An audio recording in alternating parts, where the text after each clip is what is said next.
Okay, yeah, this is just an extra one. Yeah, I'm gonna let you put that over there before I use it. All right, I would like to call the Finance, Ways and Means Subcommittee to order for April 21st, 2021. Madam Clerk, please take the roll. Representatives Baum. Here. Camper. Freeman. Here. Gant. Hawk. Hazelwood. Lynn. Ogles. Todd. Whitson. Williams. Wendell. Chairman Hicks. Here. You have a quorum. Thank you very much. Members, any announcements or personal orders before we begin? Seeing none, we will now get to our business. Members, we have 97 bills today between our regular and addendum calendars, and so we will be in this room until 2 o'clock. So we will go until 2 o'clock today. With that said, we are going to be skipping around just a little bit, but I'll give everyone time to find the place that we're in. We are going to begin this morning on item number 3. Item number 3 is Leader Lambert. House Bill 1599. You have a motion and a second. You are recognized for a brief description. Mr. Chairman, if I may, can we roll that one spot? Sorry. We can, without objection. Roll one spot. That brings us to item number 76 by Leader Lambert.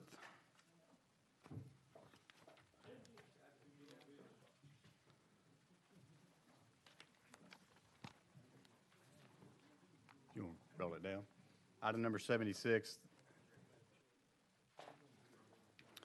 All right, members, item number 76, that's number 1 on the addendum calendar. That's going to be by Leader Lambert. That's House Bill 55. We have a motion. We have a second. We have a motion and a second. Sir, you are recognized for a brief description. Thank you, Mr. Chairman. I apologize. There are a number of administration bills that are on the docket today. So, Absolutely. Members, I apologize since we're bouncing around.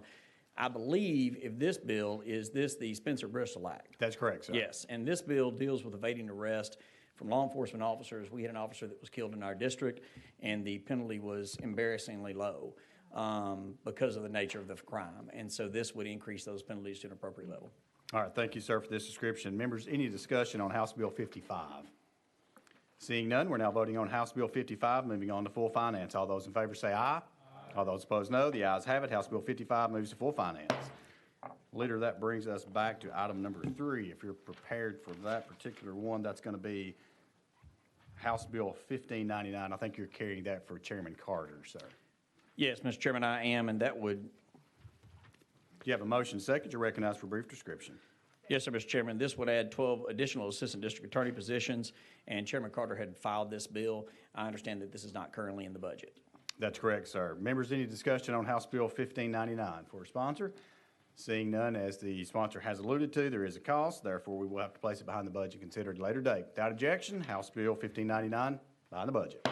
Thank you, Mr. Chairman, and I stand ready on any of the other bills you want me to be on today as well. We've got a stack of folders, so again, I think I'm in a better shape right now to be able to answer any questions you'd like me to. Thank you, sir. We appreciate that. All right, members, we're going to go to item number 1 on our calendar.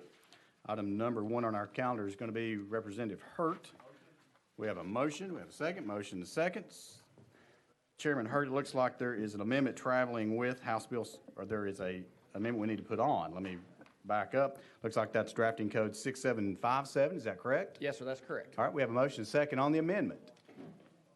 We have a motion and a second. You're recognized for description on the amendment. Thank you, Mr. Chairman. The amendment basically states the funds invested in the K-12 Mental Health Trust Fund constitute state funds. As such, the investment of these state funds must be done in accordance with applicable laws and rules, in particular the Tennessee constitutional prohibition of investing state funds in equities, and the amendment also removes any references to investing the K-12 Mental Health Trust Fund assets with the Tennessee Consolidated Retirement System Trust Fund assets, since this would not be permitted under federal law. All right, thank you very much. Members, you just heard the description of the amendment. Any discussion on the amendment? Seeing none, we are now voting on Amendment 6757 to House Bill 73. All those in favor say aye. All those opposed, no. The ayes have it. We're back on the bill as amended. Sir, you're recognized for a description of House Bill 73 as amended. Thank you, Mr. Chairman. And I just wanted to double check those other amendments already. They're traveling with the bill. That is correct. Okay. Thank you, Mr. Chairman and committee members. House Bill 73 is the K through 12 Mental Health Trust Fund Act. It designates trustees to oversee the fund. Those trustees are the state treasurer as the chair, comptroller, secretary of state, commissioner of finance. Allows the trust to invest the funds for the first time in fiscal year 21-22. Creates two accounts for the funds to be deposited in. 90% of the investment must go into the endowment account and constitutes the principal of the fund. 10% will be placed in a special reserve account. The fund is split this way to ensure a portion of the fund is liquid for use in distributions. It's also allowed to accept gifts, contributions, bequests, etc. The principal of the fund may not be expended for any purpose. The trustees will annually determine how much funding can be allocated for expenditures based on return. And the funds made available will be used by the Department of Mental Health in consultation with the Department of Education and must be expended for use with K through 12 students. All right, thank you very much. Members, any discussion on House Bill 73 as amended? Chairman Hawk. Thank you, Mr. Chairman. Chairman Hurd, thank you. This is a unique opportunity. This doesn't come along every day, and I don't want folks to gloss over one of the comments you made. This is going to allow some public-private partnerships. We're going to be able to draw down dollars with these dollars that we're investing. We're looking to get business and industry together with education, workforce development folks, so this is really a win-win situation for us. This doesn't come along every year, so this is very unique. I'm going to thank you for it. Thank you, Mr. Chairman. Thank you, Chairman Hogg. Further discussion? Seeing none, we're now voting on House Bill 73, moving on to full finance. All those in favor say aye. All those opposed, no. The ayes have it. House Bill 73 moves to full finance. Thank you, sir, and I think you are also sponsoring item number 31 on our calendar. And we'll move over to that one. Members, that's item number 31. That's House Bill 714 by Representative Hurt. Sir, you're recognized. You have a motion to second. You're recognized for a brief description. Thank you, Mr. Chairman. House Bill 714 addresses when a municipality or county has or implements a personnel policy that places an employee on leave for a period of time immediately following an arrest, and when that employee should receive back pay. All right, thank you very much for this description. Members, any discussion on House Bill 714? Question's been called. Any objection to calling the question? Seeing none, hearing none, we are now voting on House Bill 714, moving on to full finance. All those in favor say aye. All those opposed, no. The ayes have it. House Bill 714 moves to full finance. Thank you, sir. Thank you, Mr. Chairman. Committee. Let's see. All right, we're going to go to item number 34. And members, let me just tell you what we're doing. I don't know if you've noticed in the last couple of weeks, we've had several members to come in. At first, I thought they were just really interested in our committee. Come to find out, they had some bills they'd like to run. So I don't want them to sit any further than they have to. So with that said, we're going to call up Representative Manis, item number 34. Representative Manis, you have House Bill 1360. You have a motion to second. It's properly before us. You are recognized for a brief description. I do enjoy this committee. That's why I'm here for the third time. So it is tracking with amendment number 4789. That's correct. It's Stratton. This bill seeks to change the current amount a county clerk can retain for purposes of mailing new physical license plates, and changing from $4 to $5. It's important this bill only applies to those who request or require a new license plate be mailed to them rather than picking it up at the clerk's office, in which case there is no fee on postage. So there's no increased fee on postage. So it is a convenience fee. The cost of the mailing has risen over 25% over the past 10 years. In some counties, it costs $4.80 to mail out a plate, and the clerk's office loses 80 cents on every plate requested to be mailed out. So I will entertain any questions. Question's been called. Any objection to calling the question? Seeing none, hearing none, we're now voting on House Bill 1360, moving on to full finance. All those in favor say aye. All those opposed, no. The ayes have it. House Bill 1360 moves to full finance. Thank you, Mr. Chair and Committee. All right, that brings us to item number 35 on our calendars, House Bill 173 by Chairman Manis. You are recognized. You have a motion to second. Please continue with a brief description. Thank you, Mr. Chair. Thank you, Committee.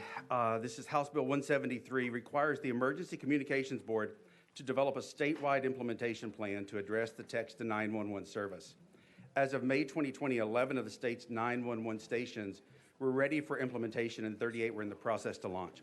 House Bill 173 passed unanimously in the other chamber probably 2 or 3 weeks ago now, and if approved by this committee, the goal would be full implementation by January 1st, 2023. The ability to text to 911 is critical to many of our citizens. This does include people with speech and hearing disabilities, individuals that experience medical emergencies like allergies or strokes, veterans and elderly with hearing loss, abduction victims, and the list goes on. Currently, there are 17 other states that have this technology in place. As I stated before, some of our counties already have this in place, and others are working toward full implementation. Passage of House Bill 173 will be setting a statewide standard, so 911 is funded by a fee that is collected by cellular companies, and last year the 111th General Assembly passed Senate Joint Resolution 836, and that improved an increase from $1.16 to $1.50 per month in anticipation of this next generation technology. So I'll answer any questions. All right, thank you, Representative Manis. Members, we do have a request for some speakers, so without objection, we will go out of session. We are out of session. At this time, I will call up Josh and Molly Anderson. And I'll just let you know, please identify yourself, and you have 3 minutes. Thank you very much. Hello, my name is Molly Anderson. I am from Chattanooga and work for the ARC of Tennessee. Today I wanted to talk to you about House Bill 173, the Text to 911 bill. The money allocated for Text to 911 can possibly save lives, including people who are deaf or have speech disabilities, myself included. In March of 2020, I got into a wreck with a hearse. The casket was dented, but thankfully the dead guy was okay. It was the scariest moment in my life because I could not call 911 for help. Text to 911 also can help people who are in situations including school shootings like Austin East Magnet High School in Knoxville last week, domestic violence, medical situations, and so many more.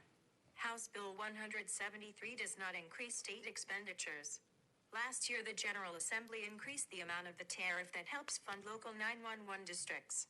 This was done in large part to help 911 districts make the transition to next-generation 911 technology, which includes Text to 911 technology. House Bill 173 does not require that these state funds be used to pay for Text to 911. Local districts can use other funding sources, but the money is available to assist local districts and is covered under these existing revenues.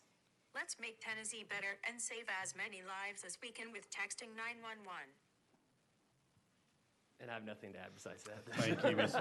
Anderson. Before you all go, is there any questions for our guests?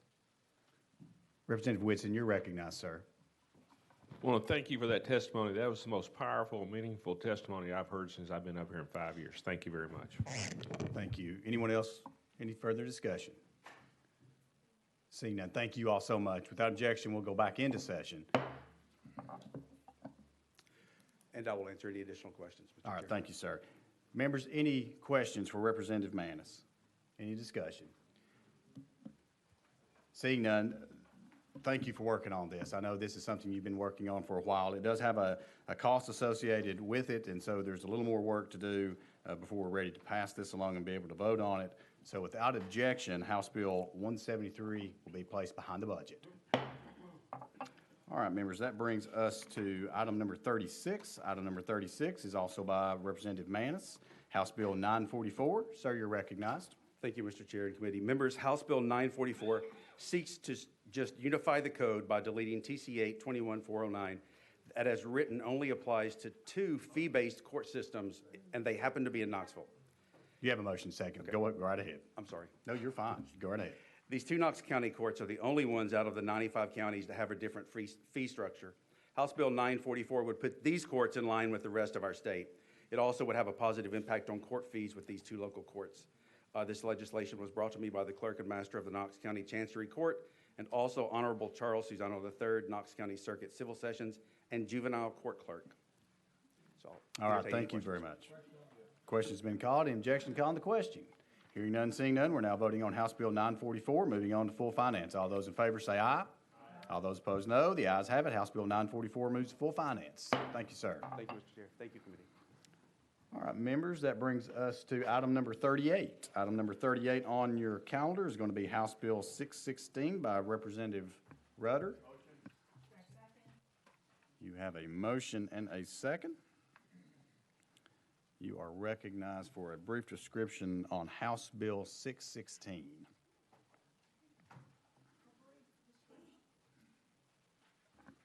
Thank you, Mr. Chairman. I You're will welcome. make it brief. 616. Oh.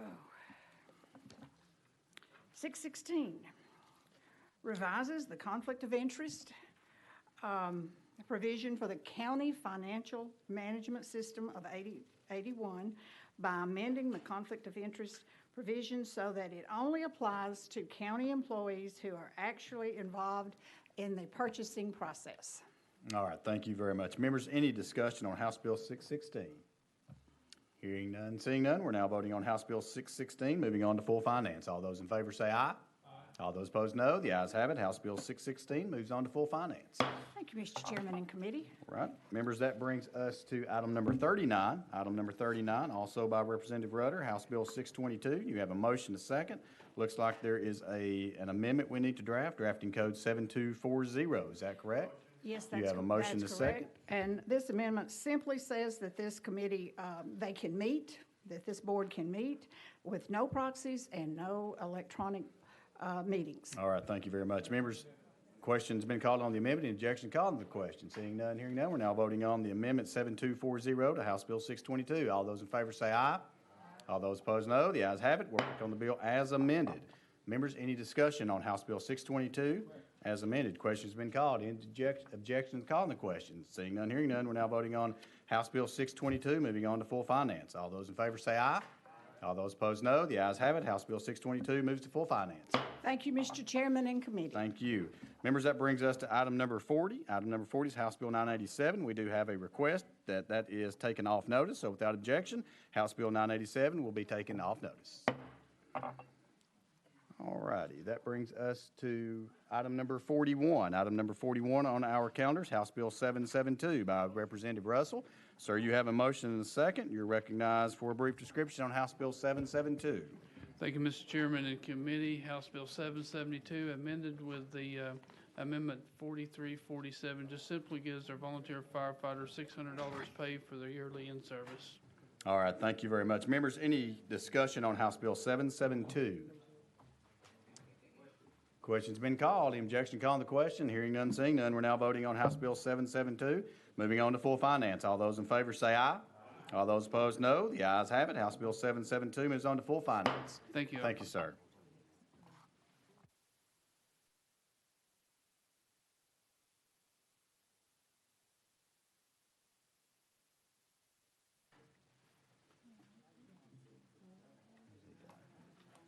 All right, that brings us to item number 49. Item number 49 is Representative Weaver. Don't see Representative Weaver, so we will roll her, without objection, we will roll her to the heel of the calendar. Without objection, roll to the heel. That brings us to Hall. That's going to be Representative Hall, item number 29. Give us just a second to get there. Item number 29 on our calendar is going to be House Bill 1044 by Representative Hall. You have a motion to second. Sir, you're recognized on House Bill 1044. Thank you, Mr. Chairman. House Bill 1044 is a cleanup bill. Currently, there's 5 members on the Public Utilities Commission, and House Bill 1044 just adds 2 additional members and extends the time frame from 30 to 90 days to fill those appointments. All right, thank you very much. Members, you've heard the description. Any discussion on House Bill 1044? Chairman Baum. Thank you, Chairman Hicks. Representative Hall, would these members be permitted to have experience with public utilities, or would that be prohibited? No, that is correct, sir. Which one? They can have experience. They can have experience Yes. with public utilities, Yes. like having served as legal counsel in the past, or? That is correct. Okay, thank you. Thank you, Chairman Baum. Chairman Todd. Thank you, Mr. Chairman. And who would have these appointments? The governor can make these appointments. So the governor, not speakers? Right. Okay. Yes. Thank you. Thank you, Chairman Todd. Leader Camper. Thank you, Mr. Chairman. Mr. Sponsor, are these part-time positions or full-time? They're part-time positions. Thank you, Mr. Chairman. Thank you, Sponsor. Thank you. Further discussion, House Bill 1044. Seeing none, there is a cost associated with House Bill 1044, so without objection, we will have to place House Bill 1044 behind the budget to consider it at a later date. Without objection, so moved. Thank you, Mr. Chairman. Sir. Committee. All right. Okay, let's call up at this time item number 6. Item number 6 on your calendar. going to be Chairman Curcio. Thank you, Mr. Chairman. Give me just a second. All right, item number 6 on our calendar is House Bill 1416 by Chairman Curcio. You have a motion and a second. Sir, you are recognized on House Bill 1416 for a brief description. Thank you, Mr. Chairman and committee. I will be brief. This bill would punish trafficking of any minor for a commercial sex act, not just that of a child under the age of 15, as a Class A felony. Second, it will require that anyone committing a human trafficking offense to serve at least 85% of their sentence before release. And third, this will create a new offense of aggravated human trafficking. Anyone who commits a human trafficking offense against a child under the age of 13 will have no release eligibility until they serve 100% of their sentence. This is something that sends a strong message to folks in Tennessee. We have some of the toughest human trafficking laws in the nation, and this would certainly ratchet that up. But I understand it does have a large cost associated with it, and so it may be a bill whose time has not yet come, but I wanted to present it before the committee today. All right, thank you very much, Mr. Sponsor. Members, any discussion on House Bill 1416? Seeing none, as the sponsors alluded to, there is a cost associated with House Bill 1416. So without objection, House Bill 1416 will be placed behind the budget. Thank you, sir. That is item number 6. Let's go to item number 7, which is also by Chairman Curcio. That's House Bill 744. Sir, you're recognized. You have a motion to second. Please continue with the brief description. Thank you, Mr. Chairman and committee. Members, this bill seeks to set up a grant program where counties can request up to $5,000 to create a a safe space for victims inside courthouses. Many courthouses already have this, but for those smaller, more rural communities who maybe haven't upgraded their courthouse in a number of years, this would provide some matching funds to be able to create those safe spaces for victims. All right, thank you yes, very sir. much. Thank you. Sir. Thank you, Chairman. Members, any discussion on House Bill 744? Seeing none. House Bill 744 does have a cost associated with it, so we will have to place it behind the budget, consider it a later date. Without objection, House Bill 744 will go behind the budget. Thank you, Chairman Committee. Thank you. Members, that brings us to item number 9. Item number 9 on our calendar is going to be by Chairman Holsclaw. That's House Bill 1433. Sir, you are recognized. You have a motion to second. Thank you, Chairman, committee members. HB 1433 basically enhances the penalty to a Class C felony when a person discharges a firearm from a motor vehicle. All right, thank you very much for this description. Members, any discussion for Chairman Holsclaw on House Bill 1433? Seeing none, there is a fiscal impact to House Bill 1433, so without objection, we will have to place it behind the budget to consider it at a later date. Without objection, behind the budget. Thank you, Chairman. Thank you, sir. All right, members, that brings us back. I saw Chair Lady Weaver just come in, so we're going to go to item number 49 and call Chair Lady to come up.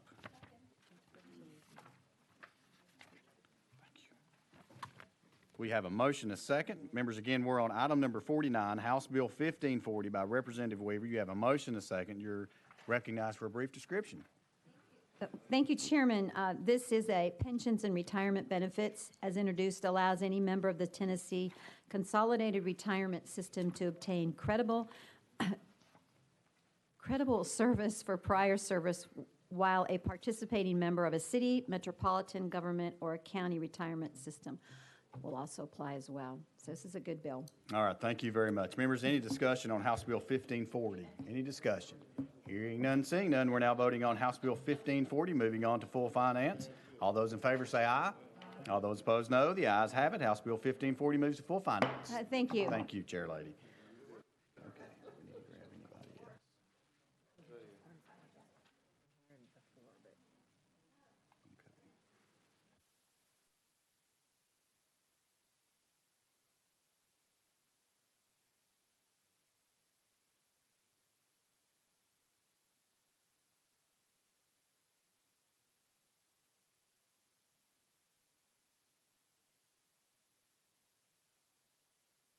Oh.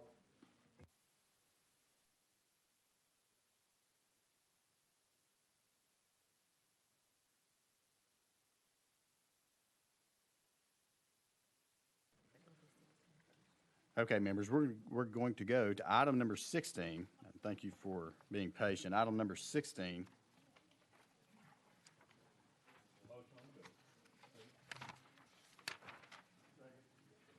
Item number 16 is Chairman Powers. There he is. Item number 16 is House Bill 544 by Chairman Powers. You have a motion and a second. Looks like you have an amendment that we need to draft, drafting code 7159. Is that correct? You have a motion and a second on the amendment. You're recognized on the amendment. Thank you, Mr. Chairman, committee. The amendment just changes the bill to where it only includes businesses that have been on a sign for 10 years or more. So it would limit those amount to that. Okay. And Thank you. You've heard the description on Amendment 7159. Any discussion? Question's been called. Objection called on the question. Seeing none, hearing none, we're now voting on Amendment 7159 to House Bill 544. All those in favor say aye. All those opposed, no. The ayes have it. We're back on House Bill 544 as amended. You're recognized for a description of House Bill 544, Chairman Powers. Okay, this bill just allows a business that's been on the Interstate Local Board for 10 years or more and has been bumped or rolled over because what they do within an interchange, if you have been there and another business moves in, the one closest to the interchange gets priority. So if we had a business that had been on one for 20 years, matter of fact, it got bumped, and so it was not on the business anymore. So this will just allow it to go to another board without actually building another board or anything, but if it has another board with other attractions that has a vacancy, then it would allow it to go on that other board. And it's permissive, so. All right. Thank you, Chairman Powers. Members, any discussion on House Bill 544? Question's been called. Any objection called on the question? Hearing none, seeing none, we're now voting on House Bill 544, moving on to full finance. All those in favor say aye.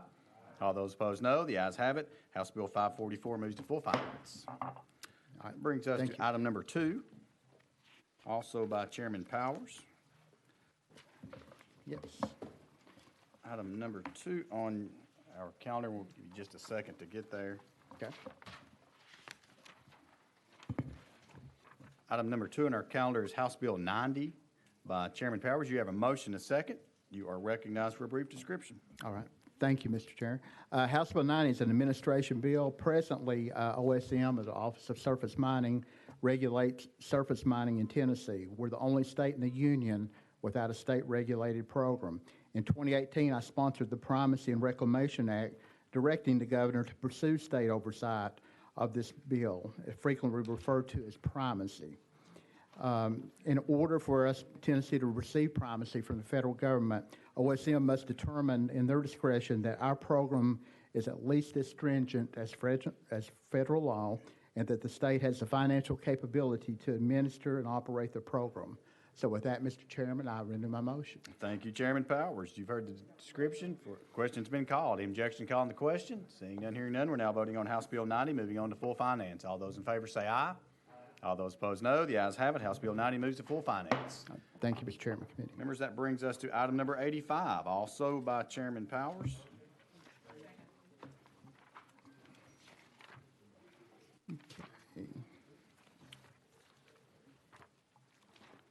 All right, item number 85 is House Bill 540 by Chairman Powers. You do have a motion, a second. Looks like there is an amendment. There is. 6467, is that correct? That's correct. 4647, is that what you're saying? Okay, and Chairman, it looks like we've already adopted this, so we actually there's a have the sentiment in bill it, in the yes. proper posture. So we are on House Bill 540 as amended. You are recognized for a brief description. Okay. On the amendment, it is simply limits the bill to any, you just want we're talking on the amendment now or on the bill? The amendment's as already been put amended? on, so. Okay, yep. the bill as amended, sorry. Hold up 1 second for us, Chairman. Yeah, that was a Senate amendment that was put on.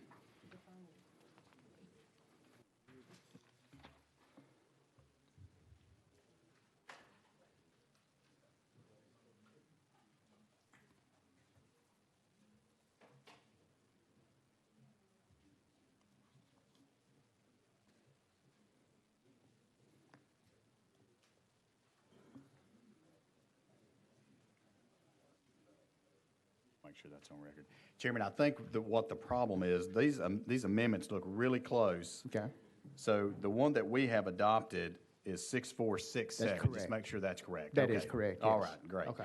Okay, correct. So now you are properly before us for a brief description. Okay. House Bill 540, this removes the minimum enrollment requirement of 1,000 students to be considered for an interstate signage for a community college. It puts the community colleges back on a level playing field with all the TCATs that have no minimum enrollment requirement.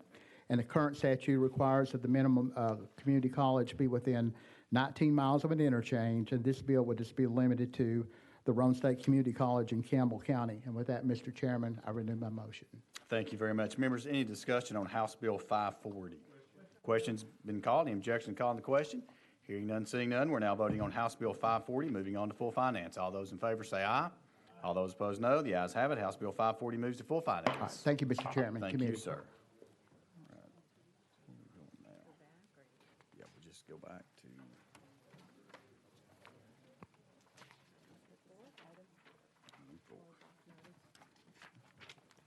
All right, members, that brings us back to item number 4. Item number 4 on our calendar is House Bill 1250. We've received a request to take this bill off notice, so without objection, House Bill 1250 is off notice. Brings us to item number 5. Item number 5 on our calendar is House Bill 750 by Chairman Boyd.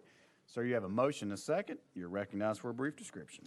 Thank you, Mr. Chairman. Committee, House Bill 750 would create a chronic weight management task force to study the health implications of chronic weight management and type 2 diabetes. The purpose of this committee is not to determine if there are effects from type 2 diabetes or chronic obesity. It's to determine whether it would make more sense for insurance to potentially cover treatment of obesity rather than the subsequent side effects that come from it. All right, thank you, Chairman Boyd, for this description. Members, any discussion on House Bill 750? Questions have been called. Any objection calling the question? Hearing none, seeing none, we're now voting on House Bill 750, moving on to full finance. All those in favor say aye. All those opposed, no. House Bill 750 moves on to full finance. Thank you, Chairman, sir. Committee. Brings us to item number 8 on our calendar. Item number 8 is House Bill 1398 by Chairlady Helton. You have a motion and a second. Chairlady, you are recognized on House Bill 1398. Thank you, Mr. Chairman. House Bill 1398 prohibits PBMs from interfering with patients' right to choose a pharmacy or provider. It bases the calculation for the co-insurance or deductible on prescription drug or device on the allowed amount of the drug or device, establishes that co-insurance or deductible does not mean or include co-payments, states that pharmacies cannot be paid below their acquisition cost, and then changes the effective dates to from July 1st, 2021, and in Section 1 to January 1st, 2022. All right. Thank you very much, Chairlady, for this description. Members, any discussion? Chairman Baum, you're recognized. Thank you, Chairman Hicks. One of the provisions you mentioned was that pharmacies can't be reimbursed an amount that's lower than their cost by the PBM. That's correct. Would that remove some of the incentive for pharmacies to negotiate lower or favorable rates from the producers, since these pharmacies would know that they would be reimbursed their full purchase price regardless of what they pay producers? I'm not sure about that. It just seems like it removes some of the incentive for pharmacies to try and get good deals from the producers, because they know that they're going to be reimbursed the full amount of their cost by the PBM. Well, that's the problem right now, is the PBM is reimbursing below that acquisition cost. Right, and so if the PBM reimburses the full acquisition cost by the pharmacy, then I guess my comment or question is, then doesn't the pharmacy no longer have an incentive to try and get a good deal from the producer because they can just pass the cost on? I'm not sure. Okay, thank you. Thank you. Further discussion? Seeing none, there is a cost associated with House Bill 1398, so we will have to place it behind the budget, consider it at a later date. So without objection, House Bill 1398 is behind the budget. Thank you. All right, that brings us to item number 10.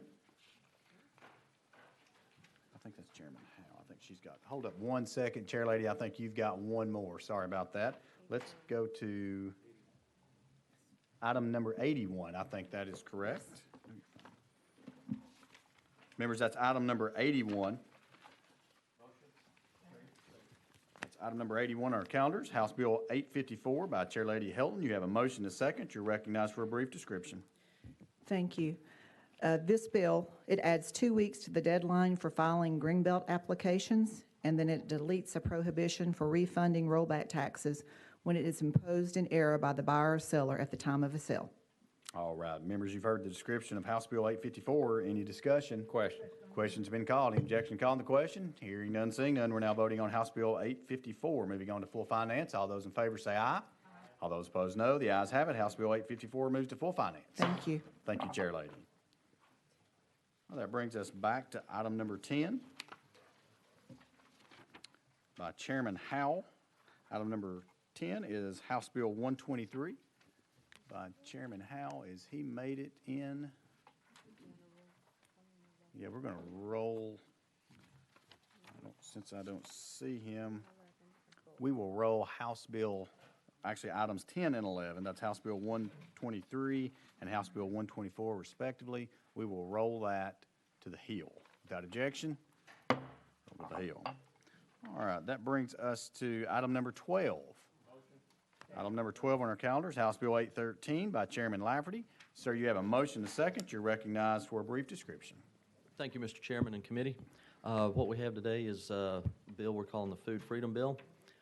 This bill will allow interstate sale without regulation of homemade food products to be sold by third-party vendors in retail shops and grocery stores direct to the consumer. You've all probably seen the explosion of homemade goods in your towns where you live, and this bill turns loose the entrepreneurial spirit of our folks to produce what they can in their homes and to sell it through a third party to their neighbors. All right. Thank you, Chairman Lafferty, for this description. Members, any discussion on House Bill 813? Seeing none, there is a cost associated with House Bill 813. Therefore, without objection, we will have to place it behind the budget, consider it at a later date. Without objection, behind the budget. Thank you, sir. Thank you, committee. Okay, that brings us back to item number 13. This is Chair Lady Littleton. Is she in? I thought I saw her. Okay, we will, without objection, I think she has a couple. Yeah, we will roll 13, 14, 15, items 13, 14, and 15. We will roll that without objection. We will roll these to the Hill. Roll to the Hill without objection. Okay, that brings us to item number 17. Item number 17 on our calendars, House Bill 1356 by Chairman Ramsey. Sir, you have a motion and a second. You're recognized on House Bill 1356 for a brief description. And thank you, ladies and gentlemen. This is the James Dustin Samples Act. He's a firefighter that unfortunately took his life. This bill works to remove barriers to care and reducing the stigma attached with seeking mental health resources. The current protocol where a firefighter must identify a single incident and prove it as the cause of their PTSD doesn't actually fit the scenario in the fire service. This bill states that when a firefighter seeks treatment for PTSD, that there is a presumption that it is a work-related injury. All right, thank you, Chairman. Members, any discussion on House Bill 1356? Seeing none, House Bill 1356 does have a cost associated with this piece of legislation. Therefore, we will have to place it behind the budget, consider it at a later date. Without objection, House Bill 1356 behind the budget. Thank you, ladies and gentlemen. Thank you, Chairman. Okay, which bills he got? 17 and 18? Yeah, just 18. All right, members, that brings us to item number 18. Item number 18 on our calendar. I don't see Chairman Zachary. I think he requested to roll this to the Hill of the calendar. So without objection, we'll roll House Bill 198 to the Hill of the calendar. Without objection, roll to the Hill. All right, that brings us to item number 19. Item number 19 on our calendar is House Bill 965 by Chairman Bricken. Is Chairman Bricken? Okay. So without objection, we'll roll this to the Hill of the calendar. Without objection, roll to the Hill. Brings us to item number 20. Item number 20 is Representative Calfee. Representative Calfee available? I do not see him, so without objection, we'll roll item number 20, House Bill 887 to the Hill. Without objection, roll to the Hill. That brings item number 21, House Bill 631. There's been a request to be taken off notice, so without objection, House Bill 631 is off notice. Brings us to item number 22. Item number 22 is House Bill 981, also by Representative Gillespie. That's been requested to be taken off notice, so without objection, House Bill 981 off notice. That brings us to item number 23. Item number 23 is Representative Griffey. Do not see him. So without objection, we will roll items number 23 and 24 to the Hill of the calendar without objection. So moved. That brings us to item number 25, and I do see Representative Grills here, so we will take that one up. Item number 24 is going to be House Bill 59. House Bill 59 by Representative Grills. Sir, you are recognized for a brief description. Thank you, Mr. Chairman. This removes a $350 bond for the civil asset forfeiture, the administrative hearing. That's the short Reader's Digest version. Thank you very much, Representative Grills. Members, any discussion on House Bill 59?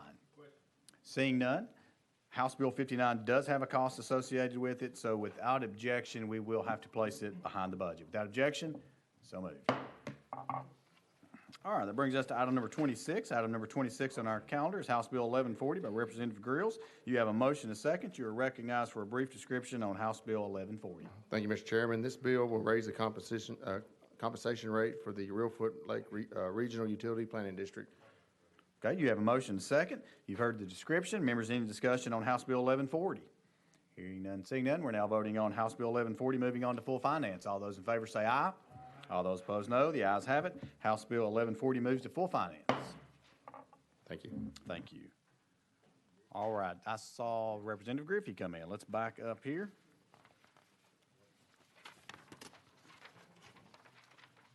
Representative Griffey, that is item number 23, members. If you want to backtrack just a little bit, item number 23, House Bill 1276 by Representative Griffey. You have a motion and a second. You're recognized for a brief description. Thank you very much, Mr. Chairman and members of the committee. This is an election integrity bill, and what it would do, it would require watermarks on absentee ballots so that we make sure nobody gets a hold of, submits fraudulent absentee ballots. It does have a cost to it, though.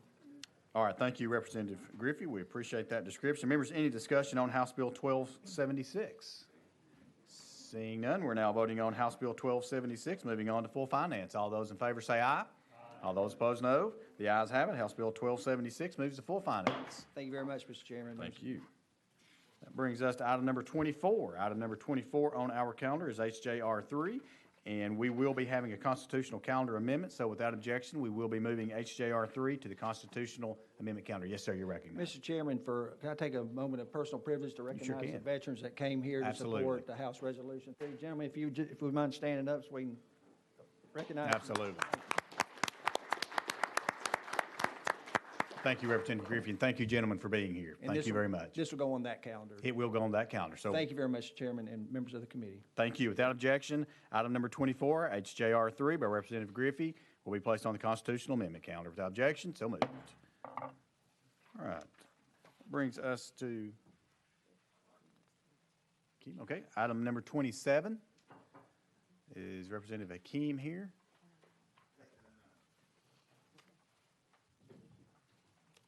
Okay. Without objection,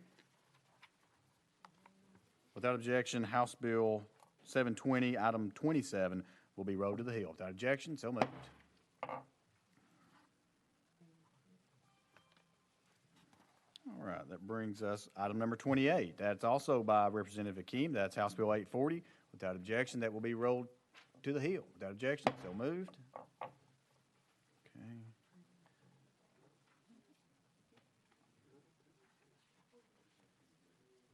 I see Chairlady Littleton, so we're going to go back and pick her up as we can.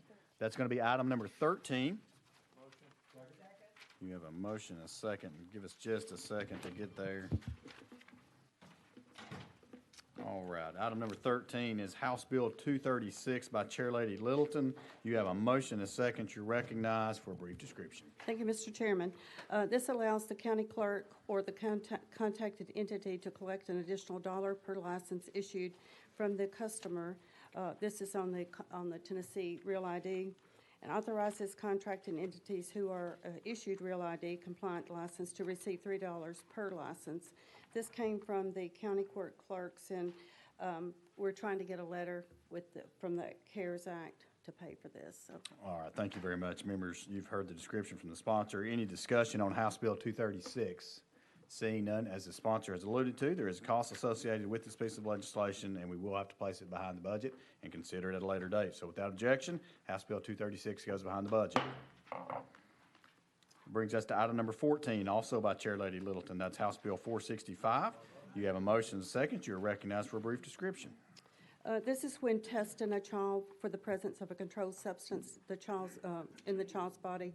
The department shall use a hair follicle, and the department may also use any other drug method in addition to the hair follicle test. All right, thank you very much. Members, you've heard the description of House Bill 465. Any discussion? Seeing none, there is a cost associated with House Bill 465. Therefore, we will have to place it behind the budget and consider it at a later date. So without objection, House Bill 465 will go behind the budget. Thank you. That brings us to item number 15. Item number 15 on our calendars, House Bill 952, also by Chair Lady Littleton. We have a motion to second. There's also an amendment that has been filed, drafting code 7284. Is that correct? That's we have a motion to second on the amendment. Any discussion? Well, let's describe the amendment first, I guess. Thank you, Mr. Chairman. This does make the bill. Okay, let's go ahead and get this on then.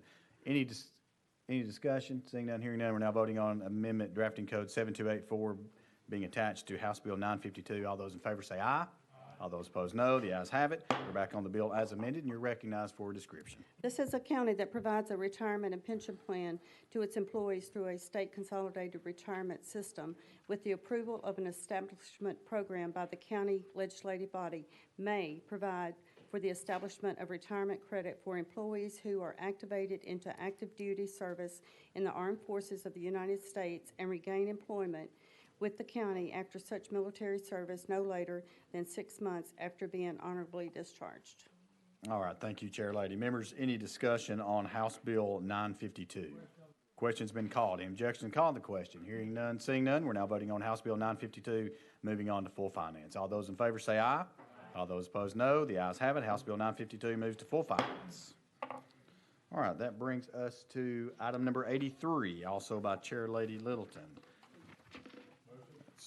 Give us just a second to get there. What item did I- 83. All right, item number 83 is House Bill 341, again by Chair Lady Littleton. You have a motion to second. You're recognized for a brief description. Thank you, Mr. Chairman. Under present law, the Tennessee Standardized Treatment Program for Sex Offenders requires that sex offenders submit to an evaluation for treatment developed by the Sex Offender Treatment Board.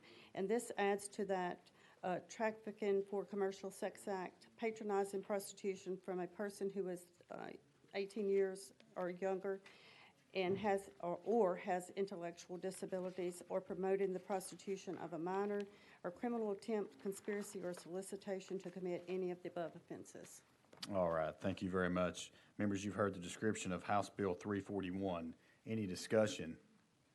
Seeing none, hearing none, we're now voting on House Bill 341, moving on to full finance. All those in favor say aye. All those opposed, no. The ayes have it. House Bill 341 moves to full finance. Thank you. Thank you, Mr. Chairman and committee. All right, members, let's back up. Chairman Reagan, that is item number 86. Let's go to item number 86. Item number 86, House Bill 729 by Chairman Reagan. Sir, you have a motion and a second. You are recognized for a brief description. Thank you, Mr. Chair. This is a simple bill. It just adds one body to the Energy Policy Council that was created several years ago. It is the Utility Commission representatives.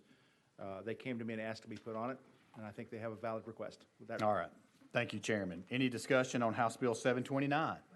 Question's been called. Any objection to calling the question? Hearing none, seeing none, we're now voting on House Bill 729, moving on to full finance. All those in favor say aye.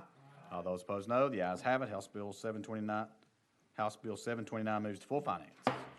That brings us to item number 87, I believe. Item number 87 is House Bill 575 by Chairman Reagan. Sir, you are recognized. You have a motion and a second. Please continue with a brief description.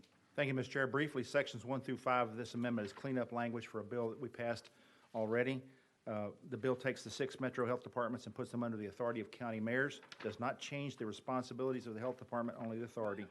It also puts the definition of quarantine into the code. And section 6, which is what the bill is really about, is creating a situation where no government entity can mandate that a private industry or I guess retail sales, whatever, can require a vaccine passport as a condition of entering the business or doing sales and services with them. All right, Chairman. Thank you very much. Members, you've heard the description of House Bill 575. Any discussion? Seeing none, we're now voting on House Bill 575, moving on to full finance. All those in favor say aye. All those opposed, no. The ayes have it. House Bill 575 moves to full finance. Thank you, Mr. Chair. Thank you, Chairman. Members, I saw Representative Hakeem come back in. Let's go to item number 27. Item number 27 is Representative Hakeem. All right, item number 27 is House Bill 720 by Representative Hakeem. You've got a motion to second. You're recognized for a brief description. Thank you, Mr. Chairman. We have amendment 4554. Okay, that's traveling with the bill, so you are ready to describe. Yes, sir. What this bill does is afford the Secretary of State the opportunity to make rules and guidelines when it comes to Operation Bingo, and any changes, well, they have the ability to make changes to maintain safety and fairness. All right. Thank you, Representative Hakeem. Members, you've heard the description of House Bill 720. Any discussion? Seeing none, hearing none, we're now voting on House Bill 720, moving on to full finance. All those in favor say aye. All those opposed, no. The ayes have it. House Bill 720 moves to full finance. Thank you, Mr. If you Chairman. would like to be recorded as a no, please make sure the clerk gets you recorded as such. Item number 28. Item number 28, also by Representative Hakeem, is House Bill 840. Oh, thank you, Mr. Chairman. You're recognized. All right. We have a motion to second. You're recognized for a brief description. Yes, sir. This bill deals with best practices when it comes to intervention for students who have been struggling. The BEP Review Committee in 2017, 19, and 20 recommended funding priority in regards to the RTI2 program.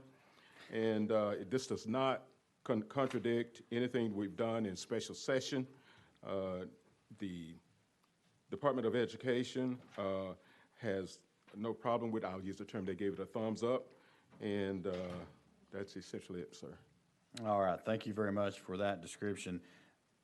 Any discussion on House Bill 840? Seeing none, there is a cost associated with House Bill 840, so without objection, it will have to be placed behind the budget. So without objection, behind the budget. All right, thank you, sir. All right, thank you, Mr. Chairman and members. Who's next? 30. All right, that brings us to item number 30. I've seen Representative Hodges come up a couple of times out of his seat, so it's finally his turn. All right, members, item number 30 is House Bill 322 by Representative Hodges. You have a motion to second. Sir, you're recognized. Thank you, Mr. Chairman. This bill would give any veteran with a service-connected disability of 100% up to 3 nights a stay at a state park with a 50% discount. All right, thank you, Representative And that's Hodges. based on availability, so. Thank you. Members, any discussion on House Bill 322? Hearing none, seeing none, we are now voting on House Bill 322, moving on to full finance. All those in favor say aye. All those opposed, no. The ayes have it. House Bill 322 moves to full finance. Thank you. That brings us to item number 32. Item number 32 is Representative Love. There he is. House Bill 998 by Representative Love. You have a motion to second. You're recognized for a brief description. Thank you, Mr. Chairman and committee members. House Bill 0998 seeks to correct something that a constituent of mine has experienced. When someone who is innocent of a charge gets arrested and gets convicted, serves time, and then gets exonerated when they get released from prison and there is a payment to that person in compensation who was innocent and had to serve time. The only two options that they have is to take a lump sum payment or to take a annuity type payment, and the beneficiary on that annuity can only be their spouse or their child. Well, the problem is, what if someone who had the situation, who again was innocent of a crime, but was arrested, convicted, spent time in jail, and then was exonerated? If they don't have a spouse or a child, there's no other recourse for them to leave the remains of their annuity to anyone else or any other organization. So this legislation simply says, if someone is innocent of a charge and has been arrested, been convicted, spent time in jail, and then is exonerated by the governor, they have the option then to choose to accept the annuity payment and then assign anybody or any entity as their beneficiary. That's simply the legislation. Mr. Chairman, I'm open now for questions. All right, thank you, Representative Love. Members, you've heard the description. Any discussion on House Bill 998? Seeing none, House Bill 998 does have a cost associated with it, so we will have to place it behind the budget, consider it at a later date. Without objection, so moved. Behind the budget. Thank you, Mr. Chairman, committee members. Thank you. Item number 33 is House Bill 1001, also by Representative Love. You have a motion to second. You're recognized for a brief description. Yes, sir. There should be an amendment that travels with it, I believe. That is correct. This is an attempt on our part to ensure that our children who are in our K through 12 systems have an increased opportunity to have school counselors. So we're going to reduce the ratio down to 1 to 350 students in certain grade levels. So currently, we have grade levels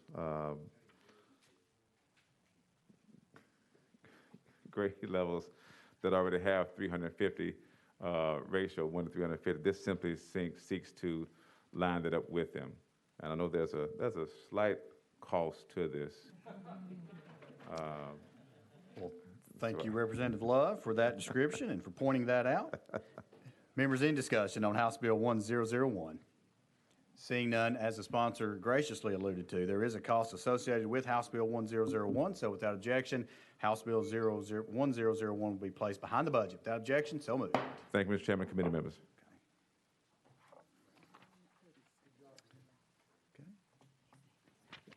Brings us to item number 37. Item number 37 is House Bill 811. House Bill 811 is by Representative Powell. Sir, you have a motion and a second, and you are recognized for a brief description. Thank you, Mr. Chairman. I have an amendment. Hopefully it's traveling with the bill. Yes, sir, it is traveling. Okay, perfect. Thank you. So this bill would double the fee which the Convention and Visitor Center Corporation can collect for downtown area to increase the police presence as well as the cleaning efforts for downtown Nashville. Currently the area is already defined. It's the downtown tourism along Broadway in Nashville, and the fee is set at 0.025 on a sale of 0.025% on sales of certain items, including prepared food, beer, and clothing items. This would double the fee so that, again, we can spend those monies on increased security and cleanliness for downtown Nashville. All right, thank you, Representative Powell. Any discussion on House Bill 811? Chair Lady Hazelwood. You mentioned the sale of beer and clothing. What about liquor? Liquor does not. Yeah, it's subject to the liquor by the drink tax. All right, thank you. Thank you for the question. Thank you, Chair Lady. Further discussion on House Bill 811? Seeing none, we're now voting on House Bill 811, moving on to full finance. All those in favor say aye. All those opposed, no. The ayes have it. House Bill 811 moves to full finance. Thank you. Members, that brings us back to item number 20. Item number 20 on our calendar is going to be House Bill 887 by Representative Calfee. Representative, give us just a second here to get caught up.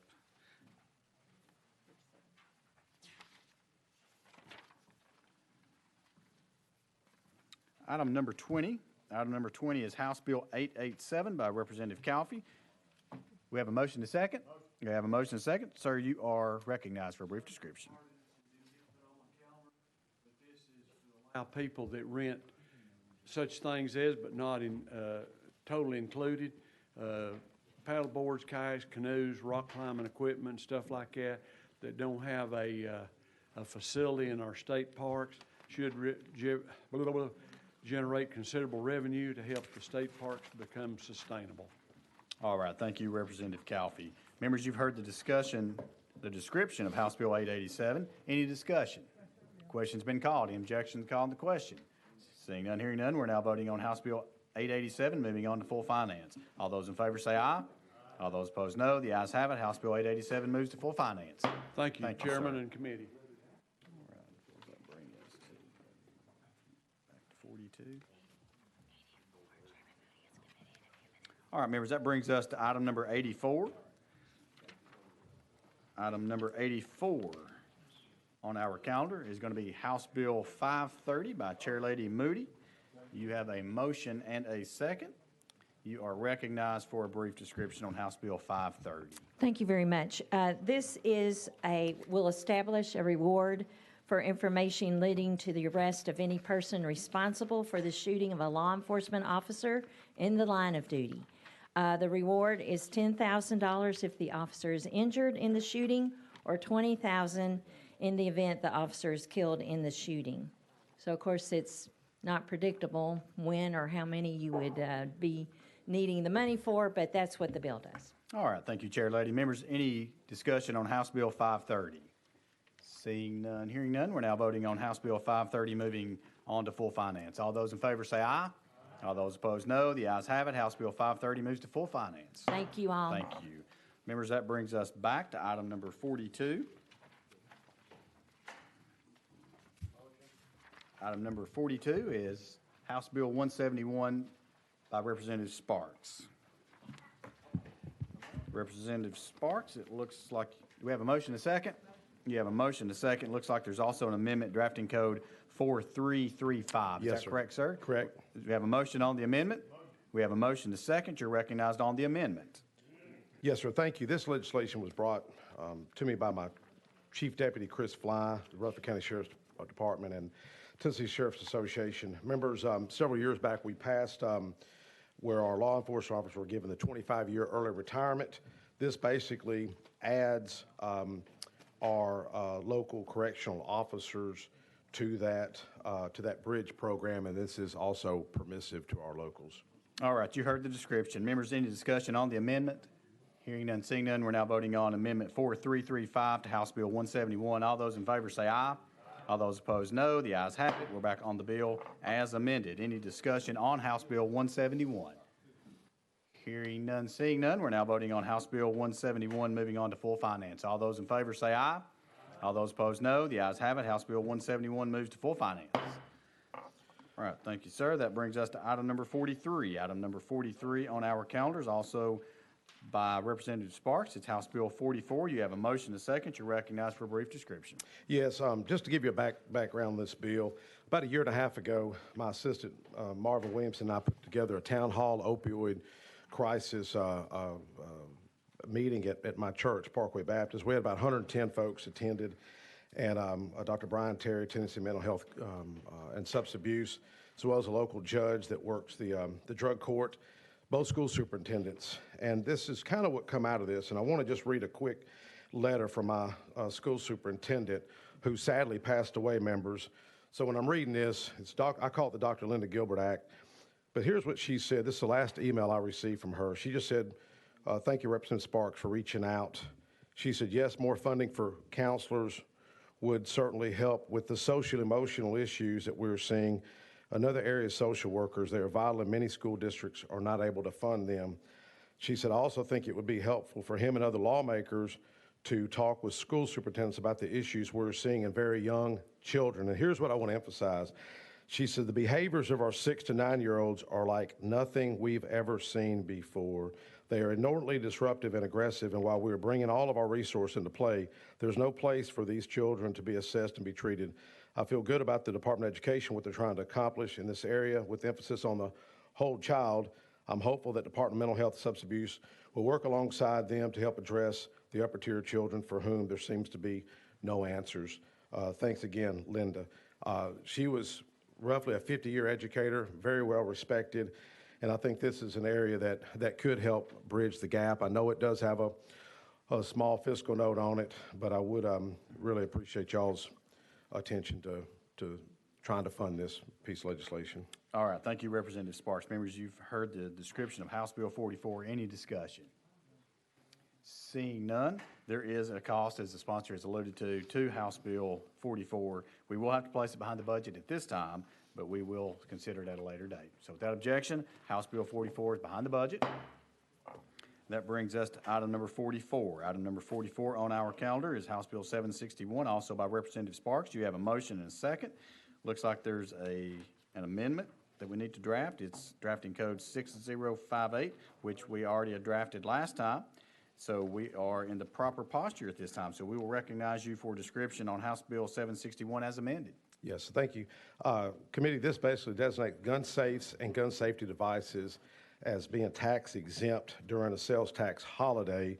And we have moved it to get that fiscal note down from the full exemption. I know this bill's been presented the past few years. I will argue this fiscal note is lower now than it's ever been. I think with the recent gun violence that we've seen, I think I shared with many members, I went to that Kyle Yorlitz's funeral 2 years ago, who was gunned down in Nashville by some teenagers with a stolen gun. I attended his funeral, and I didn't know the man, didn't know anybody there, which is odd, but I said to myself, there's a reason I'm here. There's a reason I'm here. Now, is this bill going to help some? It may have helped with Kyle Yorlitz's situation. That was a stolen gun that murdered him. And there's a huge fiscal note on incarcerating those teenagers, huge emotional fiscal cost to Kyle Yorlitz's family with his loss. So I do really want to emphasize y'all's indulgence on this bill. And like I say, this fiscal note is lower now than it's ever been lowered, and this bill's been presented for the past few years. Thank you, Representative Sparks. Members, you've heard the description. Any discussion on House Bill 761? And Mr. Sponsor, I do thank you for bringing this. This is an interesting concept, so thank you. Members, any discussion? Seeing none, there is a cost, as the sponsor has it already alluded to, so we will have to place it behind the budget to consider it at a later date. So without objection, House Bill 761 will go behind the budget. Thank you, Chairman. Thank you, Mayor. All right, members, that brings us back to item number 19. Item number 19.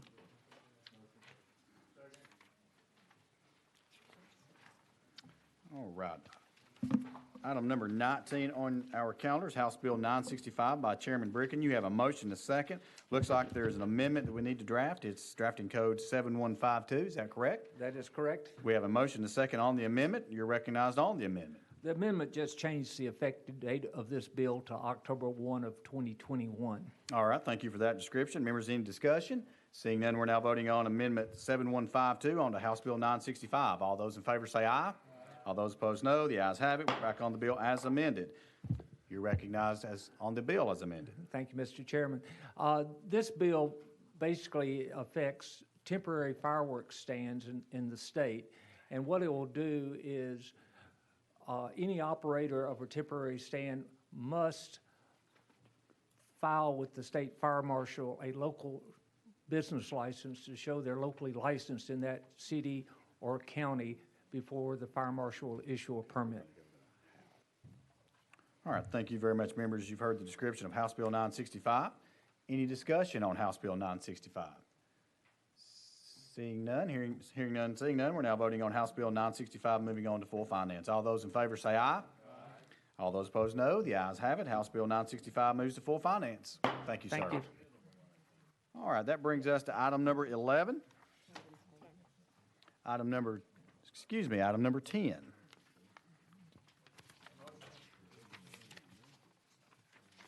Right. Give us just a second, Chairman Howell. We will Be ready. Members, item number 10 on our calendar is House Bill 123 by Chairman Howe. We have a motion and a second. Do we have a motion and a second? We have a motion and a second. It's properly before us. You're recognized for a brief description. Thank you, Mr. Chairman. Committee, I do apologize for being late. I was meeting with the Transportation Commissioner. This House Bill 123 is the annual omnibus bill for specialty license plates. There are 21 amendments rolled into one which make the bill. All right, thank you, sir. Members, any discussion on House Bill 123? Question's been called. Any objection calling the question? Hearing none, seeing none, we're now voting on House Bill 123, moving on to full finance. All those in favor say aye. All those opposed, no. The ayes have it. House Bill 123 moves to full finance. Thank you, Brings sir. us to item number 11. Item number 11 is House Bill 124, also by Chairman Howe. You have a motion to second. You're recognized for a brief description. Thank you, Mr. Chairman. This, again, is the annual omnibus bill for the naming of roads and bridges in the state of Tennessee. There are 56 amendments rolled into one, which makes the bill. All right, thank you, Chairman. Members, you've heard the description of House Bill 124. Any discussion? Hearing none, seeing none, we're now voting on House Bill 124, moving on to full finance. All those in favor say aye. All those opposed, no. The ayes have it. House Bill 124 moves to full finance. Thanks, sir. Brings us to item number 82 by Chairman Howe. All right, item number 82 is House Bill 534, again by Chairman Howe. You have a motion to second. You're recognized for a brief description. Thank you, Mr. Chairman. Excuse me. This bill came to me from the School Safety Committee in Bradley County. What it does is amend the code to allow a court to hold a juvenile for psychological evaluation if that juvenile has been judged to commit a credible threat against their school or fellow students. Currently, there's no means for holding a juvenile for evaluation in Tennessee code. All right, thank you, Chairman. Members, you've heard the description. Is there any discussion on House Bill 534? Question has been called. Any objection calling the question? Hearing none, seeing none. All those in favor say aye. All those opposed, no. The ayes have it. House Bill 534 moves on to full finance. Thank you, Thank sir. you, Mr. Chairman, committee. All right.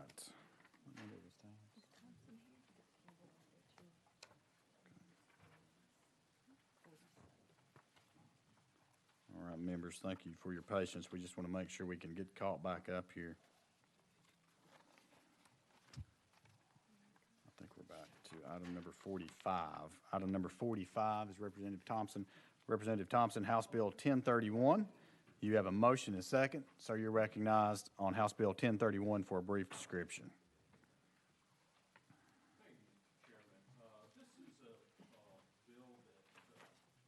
The Senate sponsors brought this in the past. It's been to have a tax exemption for feminine products. But this year, this one is only, instead of having a permanent year-round exemption, this is only for, to add it on to the tax exempt week, or the tax-free weekend. And it would exempt products like tampons, pads, and liners during that sales tax holiday. I'm showing the fiscal note would be $132,682.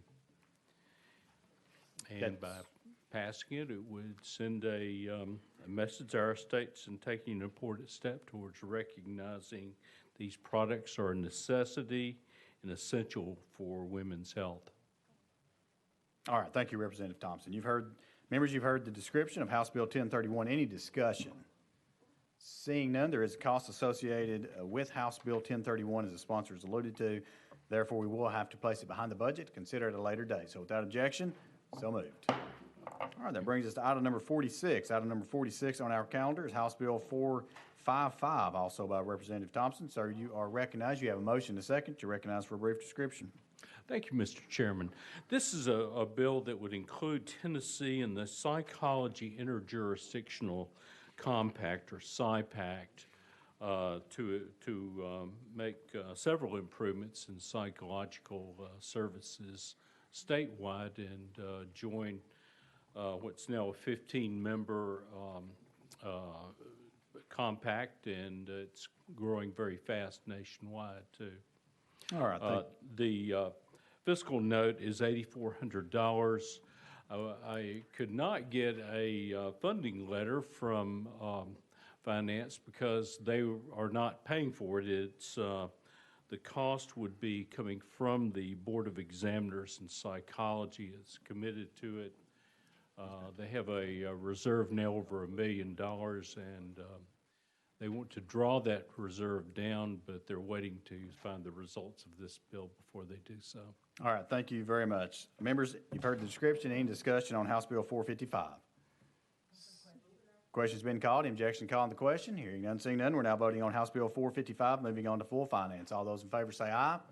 All those opposed, no. The ayes have it. House Bill 455 moves on to full finance. Thank you. Chairman. Brings us to item number 47. Waiting patiently has been Representative Towns, House Bill 1497. You have a motion and a second. Sir, you are recognized for a brief description on House Bill 1497. Well, Mr. Chairman, thank you. There again, Mr. Chairman, being antagonized by one of your members up here, Colonel Wendell. Mr. Chairman, this bill is a firework bill that actually seeks to provide more safety into those that are operating and doing fireworks. As you all know, I think there was a big deal here in Nashville as it relates to an accident. So this would increase from 3 displays to 5 displays in 3 years, the number of displays in which an applicant for a pyrotechnic display operator would have to perform. Excuse me. It also will increase from 2 years to 3 years, a period of time in which each firework display operator certificate expires, so it increases that as well. Essentially what it does, ladies and gentlemen, is just seek to make it more safe when you're displaying fireworks in our communities. All right, thank you, Representative Towns. Member, you've heard the description of House Bill 1497. Any discussion? Hearing none, seeing none, we're now voting on House Bill 1497, moving on to full finance. All those in favor say aye. All those opposed, no. The ayes have it. House Bill 1497 moves to full finance. Brings us to item number 48, also by Representative Towns, House Bill 1594. We have a motion second. We have a motion second. Sir, you're recognized for a brief description. And this, ladies and gentlemen, again, Mr. Chairman, introduce and waives the application fee for enhanced gun carry permits for retired military guys and ladies who have been honorably discharged. Essentially, that's what it does. All right, thank you very much. Members, you've heard the description of House Bill 1594. Any discussion? Seeing none, this piece of legislation does have a cost associated with it, so we will have to place it behind the budget to consider it at a later date. Without objection, House Bill 1594 will go behind the budget. You're recognized. Mr. Chairman, Colonel Wendell said he was going to take care of the finance of that fee on the bill. He was going to pay for it. So. Is that what he said? Yes. So, I mean, does it have to go behind the budget still? Yes, sir. All right, members, that brings us to item number 50. Item number 50 on our calendars, House Bill 327 by Representative Wright. There he is in the back. You have a motion to second. The bill is properly before us. You are recognized for a brief description. Thank you, Mr. Chairman. This bill, within strict guidelines, is a permissive bill, allows county legislative bodies to have electronic participation. All right, thank you very much. Members, we do have someone who has requested to speak on this bill. So without objection, we will go out of session. Without objection, we are out of session. We will call up Ms. Deborah Fisher. Please come up, identify yourself, and you will have 3 minutes once you begin. Thank you. I'm Deborah Fisher, Executive Director of Tennessee Coalition for Open Government. Members of the open government community are very concerned about how this bill will reduce transparency and the experience of the public who attend local governing body meetings. The bill allows hybrid meetings where members of local governing bodies can be absent and cast their votes remotely by phone, video conference, maybe email, I'm not quite sure. We don't agree with that as it's envisioned in this bill, but if this bill were to pass, we think that such hybrid meetings can be complicated and will require technology and IT staff. How much will it cost if you want the person participating remotely to be audible and visible to the public and to the rest of the governing body who are at the meeting? How much will it cost to make sure the member participating remotely can see and hear their colleagues at the physical meeting, including during the public comment or public hearing portion of the meeting. Under this bill, 12 members of a 25-member county commission could technically be doing this remotely at any given meeting. And is there a screen there where all of them can be seen at all times by the public, or is it done cheaply where they just patch in by phone, making it really hard for the public to follow?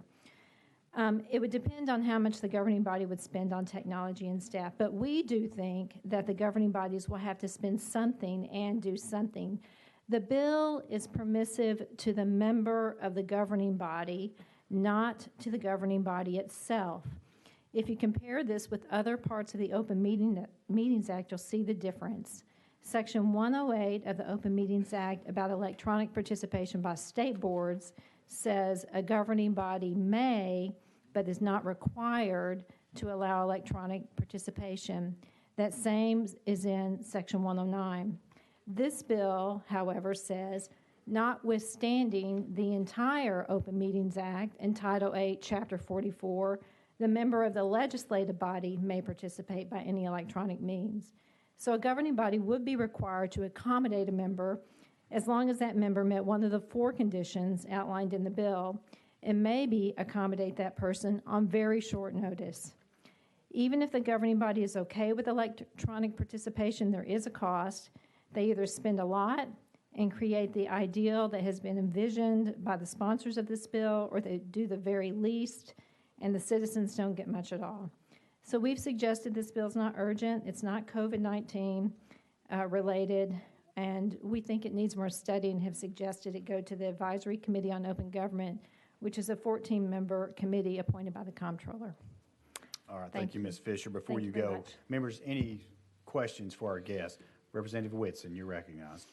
Ma'am, can any municipality currently meet electronically as proposed in this legislation?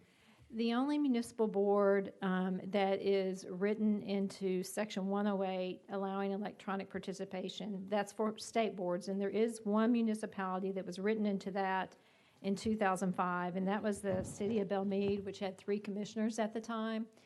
They now have 5 commissioners, so it doesn't even apply to them anymore, although they are still in Section 108. I actually talked to the city manager about this a couple weeks ago, and she said, yeah, you can delete that. It doesn't matter for us. But they had a commissioner who had a lake house in Michigan in the summer and would go there, and they had trouble doing business in the summer because he was gone. Representative Whitson? Thank you, sir. Further discussion, further questions for our guest? Seeing none, thank you for being here. Without Thank you, objection, Chairman. we will go back in session.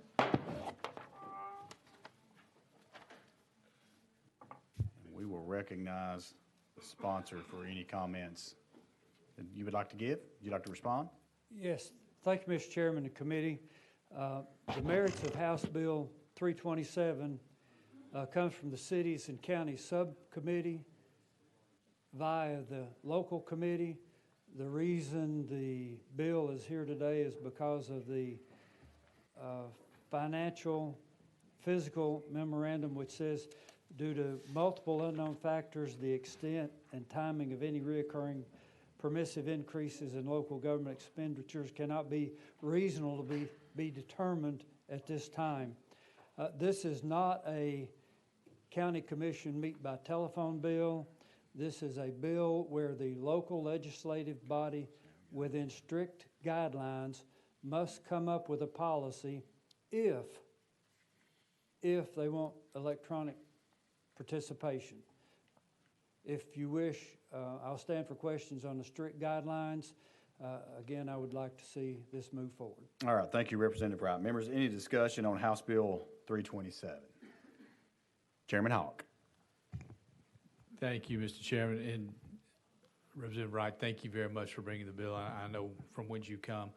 I'm going to be quiet, but I do need to make a statement or two. My dad served city council back home, and it's his retirement job, and he's very frustrated by these online meetings, and they're having some now, and he's been very frustrated, and it's not been a fulfilling meeting for him to have. So I'm going to be quiet on the discussion, and forgive me for not being able to discuss this with you previously, but my poor old dad's got some concerns about this legislation. So thank you, Mr. Chairman and members. Thank you, Chairman. Representative Bright? And thank you, Chairman Hawk. As you said, a municipal board. This is county legislative bodies which have no policy for electronic participation, and I would suggest if he's unhappy with the way he meets, this legislation would have no impact on it. I hope I'm not out of line. No, you're fine. Chairman Hall? Thank you for that clarification. That's very helpful. Thank you, Mr. Chair. Thank you. Leader Camper? Thank you, Mr. Chairman. Thank you, sponsor. I was going to ask you about the parameters that you spoke of with, for the guidelines that they need to go by if they decide to develop this policy. You recognize, sir. Thank you, Madam Leader. It's very important that the first thing I say, it's permissive. The local body has to come up with their policy. The second thing would be then the only reasons within the guidelines that are here that would allow a member to participate would be that they are out of county on meeting night with their job and they've given 5 days notice. That has to be in the rules that are adopted by the local legislative body. The second thing would be that they are on active duty in the military, and they would allow, they have to say that and ask in advance to participate electronically. The third reason that a person could ask to be absent would be a health issue, of which health issues parameters must be established before the policy is even implemented. Now then, to go to the tail end of this, there has to be physically present, a physical quorum. There are certain limitations on how many times within a year that you can participate. It's very strict rules. Let me give one example. So you've had a shoulder, and I did this earlier in the year, you've had rotator cuff surgery, you've had knee replacement, it's been a couple of weeks ago, and you want to participate in the meeting electronically, the chairman has to be able to physically see you and identify that you're the person participating in the meeting, especially when voting is taking place. But that voting allows you to then represent, as in the case of Knox County, the 40,000 people that you may be representing. So with that explanation, Mr. Chairman, committee, I still stand for questions. Leader Camper? Good. Thank you, Mr. Chairman. He answered my question. Thank you. Representative Whitson? Thank you, ma'am. Thank you, Mr. Chairman. And I just want to make sure I heard you correctly. You say there's a limit on how many times they can exercise this? Two times per year. 2 times per year. Thank you. Further discussion? Seeing none, we're now voting on House Bill 327, moving on to full finance. All those in favor say aye. All those opposed, no. The noes have it. Bill fails for a lack of. Thank you, Mr. Chairman and committee. Thank you. Item number, members, we are going to go to Zachary. Item number 18.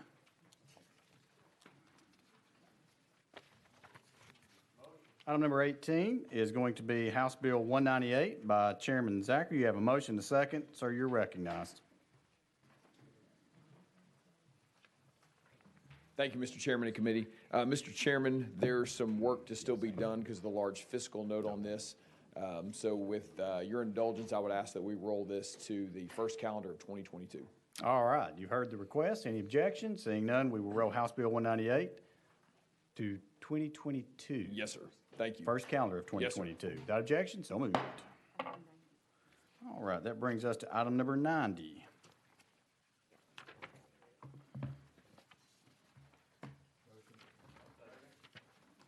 All right, item number 90 is going to be House Bill 150 by Chairman Zachary. You have a motion to second. You are recognized for a brief description. Thank you, Mr. Chairman. Members, this is the bill I presented in front of you a few weeks ago related to social hosting. It simply changes the word underage to minor. Underage only covers 18 to 21. Minor is 21 or under. I'll be glad to answer any additional questions. All right, thank you for that description. Members, you've heard the description of House Bill 150. Any discussion? Seeing none, we're now voting on House Bill 150, moving on to full finance. All those in favor say aye. All those opposed, no. The ayes have it. House Bill 150 moves on to full finance. All right, that brings us to item number 91.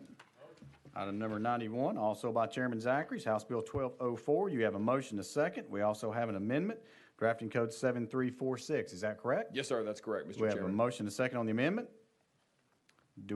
We have a motion, a second on the amendment. Now you're recognized on the amendment. Thank you, Mr. Chairman. Members, I gave a very detailed explanation last time I was here regarding this bill. We now have the funding in the budget for this bill, so I'll be glad to answer any questions. All right, any discussion on the amendment? Let's get on the amendment first. We're still on the amendment.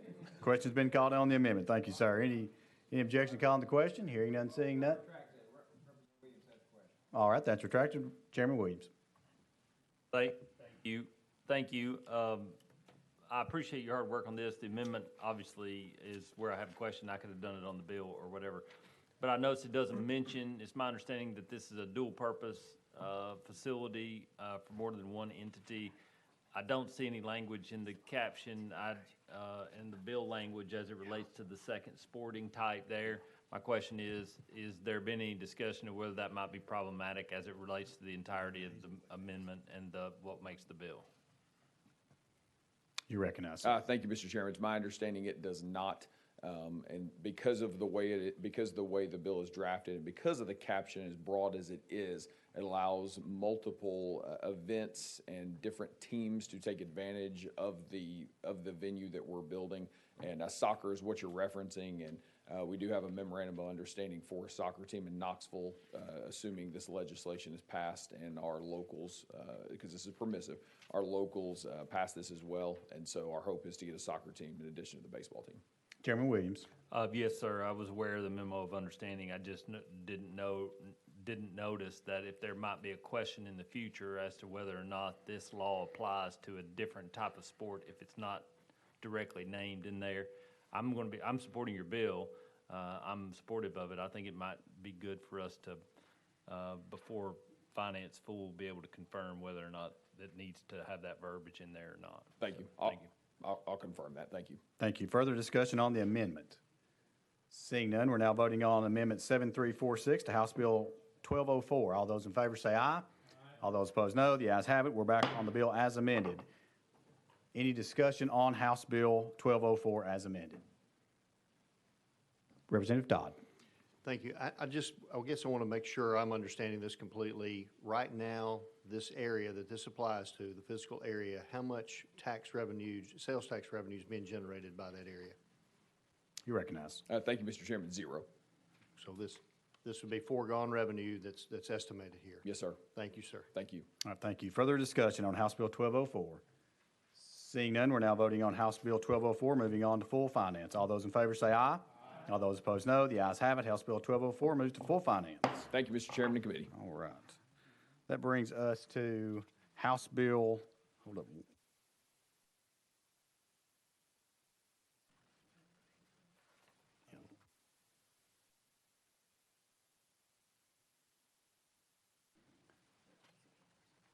All right, members. Let me say this to those in the audience. We are trying our best to get to you. The problem is we've got some time-sensitive ones that we have to get out, so just bear with us. I'm going to try to get to you if we possibly can. We've got about 30 more minutes. So with that said, we're going to have to go to Chair Lady Hazelwood.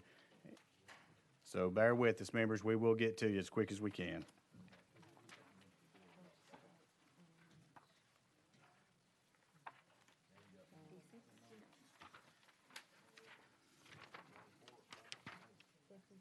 All right, members, we're going to start on item number 59. Item number 59 on our calendar is going to be House Bill 130 by Chair Lady Hazelwood. You have a motion, a second. You're recognized. Thank you, Mr. Chairman. I'm not going to any length on this. You have all heard me on this soapbox many times before. This is the DIDS bill that would provide something closer to adequate payment for the folks who take care of our intellectually disabled. All right, thank you. Members, you've heard the description. Any discussion? There is a fiscal note attached to House Bill 130. Very small one. Excuse me? Very small one. Very small, very small. The chair lady says small, so I'll go with small. Any objection, we're going to have to place this behind the budget because there is a cost associated with it. So without objection, House Bill 130 goes behind the budget. Brings us to item number 60. Item number 60 is House Bill 1396 by Chair Lady Hazelwood. You have a motion to second. You're recognized on House Bill 1396. Thank you, Mr. Chairman. This ends the Best College Savings Program that permitted tuition units to be purchased under a tuition contract.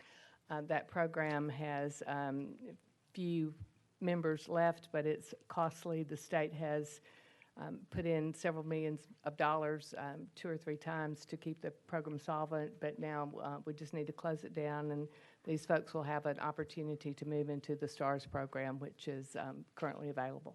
All right, thank you. Members, you've heard the description. Any discussion on House Bill 1396? Question's been called. Any objection to calling the question? Hearing none, seeing none, we're now voting on House Bill 1396. Moving on to full finance. All those in favor say aye. All those opposed, no. The ayes have it. House Bill 1396 moves to full finance. Brings us to item number 61. Item number 61 is House Bill 181 by Chair Lady Hazelwood. You have a motion to second on House Bill 181. You're recognized. Thank you, Mr. Chairman, and this bill would more than fund my DIDs. This is the hospital assessment bill, and which the hospitals agree every year to put dollars in that allows the state to draw down federal matching funds to the tune of $1.7 billion for a TennCare program. So with that, I would renew my motion. All right, thank you, Chair Lady. Members, any discussion on House Bill 181? Seeing none, question's been called. Any objection calling the question? Hearing none, seeing none, we're now voting on House Bill 181. Moving on to full finance. All those in favor say aye. All those opposed, no. The ayes have it. House Bill 181 moves to full finance. That brings us to item number 62. Item number 62 is House Bill 496, also by Chair Lady Hazelwood. You have a motion to second. You're recognized. Looks like we also have an amendment, drafting code 6732. Is that correct?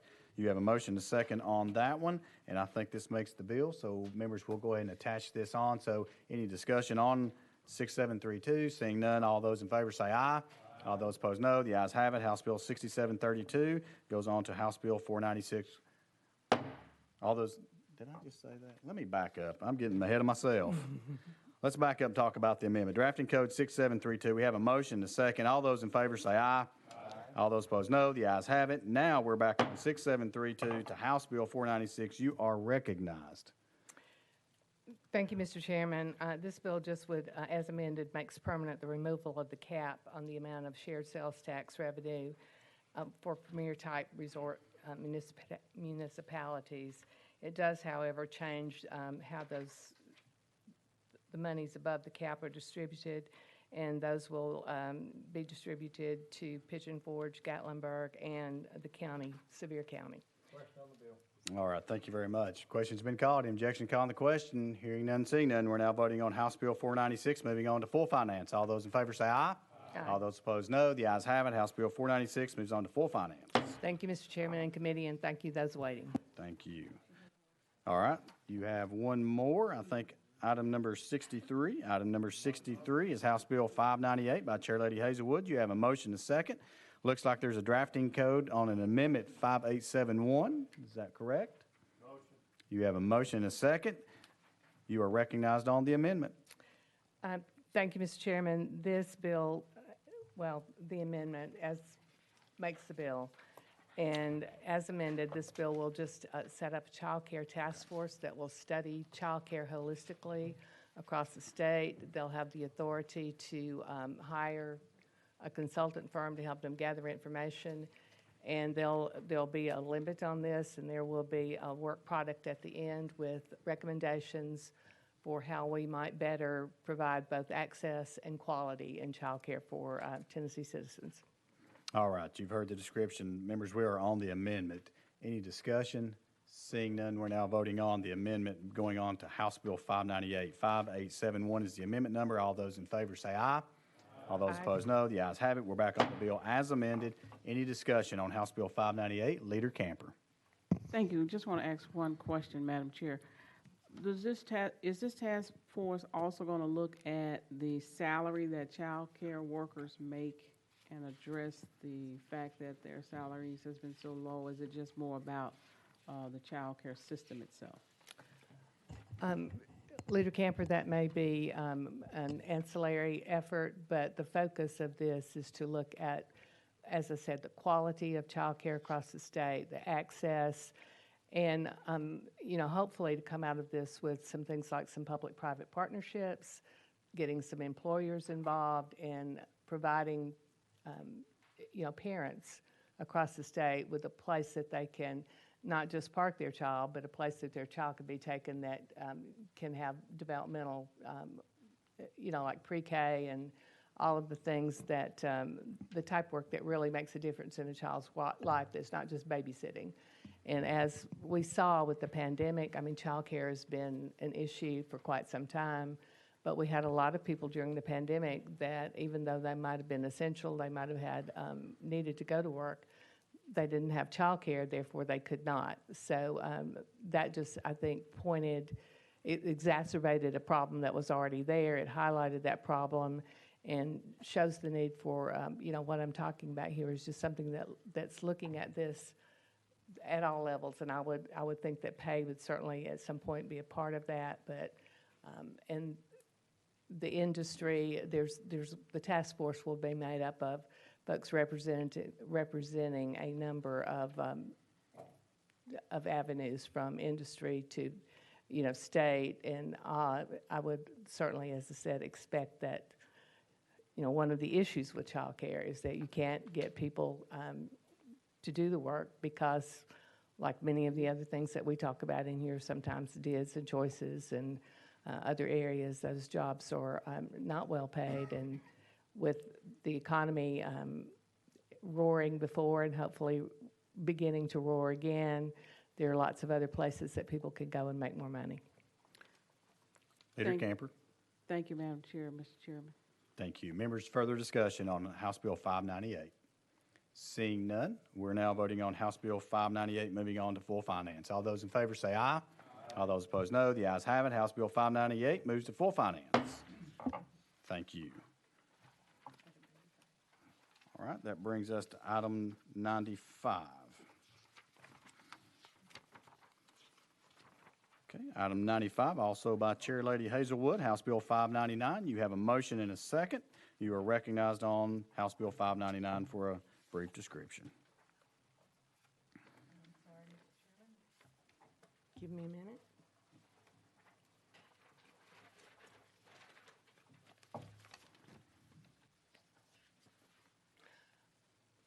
Mr. Chairman, this bill simply takes care of a situation that was inadvertent a few years ago when Vanderbilt University and Vanderbilt Medical School became separate entities. The not-for-profit status that was attached to the university was, everyone thought that it also attached to the medical school.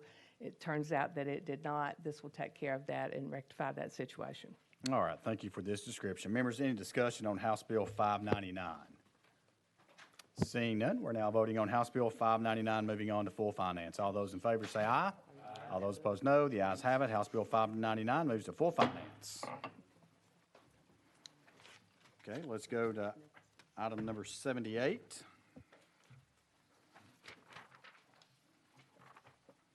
Item number 78 is going to be House Bill 1365 by Representative Smith. You have a motion, a second. You're recognized for a brief description.